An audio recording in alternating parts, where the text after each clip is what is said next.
অন্তর্বর্তী সরকার প্রধান উপদেষ্টা ডক্টর মোহাম্মদ ইউনূসের নিউ ইয়র্ক সফর উপলক্ষে জ্যাকসন হাইটসে দেখা দিয়েছে উত্তেজনা।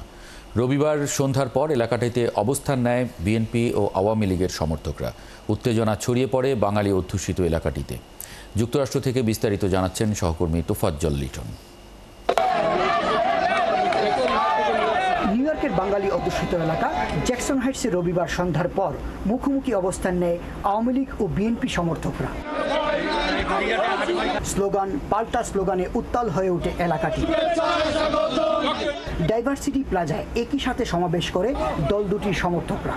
এ সময় তাদের মধ্যে উত্তেজনা ছড়িয়ে পড়লে আইনশৃঙ্খলা রক্ষাকারী বাহিনীর সদস্যরা এসে ঘটনাস্থল থেকে দুই দলের সমর্থকদের বিতাড়িত করে। তবে এই ঘটনায় কাউকে আটক করা হয়। এদিকে স্থানীয় সময় সোমবার দুপুরে নিউ ইয়র্কে পৌঁছানোর কথা অন্তর্বর্তীকালীন সরকার প্রধান ডক্টর মোহাম্মদ ইউনূস ও বিএনপির মহাসচিব মির্জা ফখরুল সহ অন্যান্যরা। 26 তারিখ জাতিসংঘের যে অধিবেশনে আমরা সেখানে যুক্তরাষ্ট্র বিএনপির নেতাকর্মীরা ঐক্যবদ্ধভাবে এবং এই প্রবাসীদের নিয়ে আমরা এই অধিবেশনকে স্বাগত জানাবো এবং আমরা অংশগ্রহণ করব। তোফাজ্জল লিটন, ৭১, যুক্তরাষ্ট্র।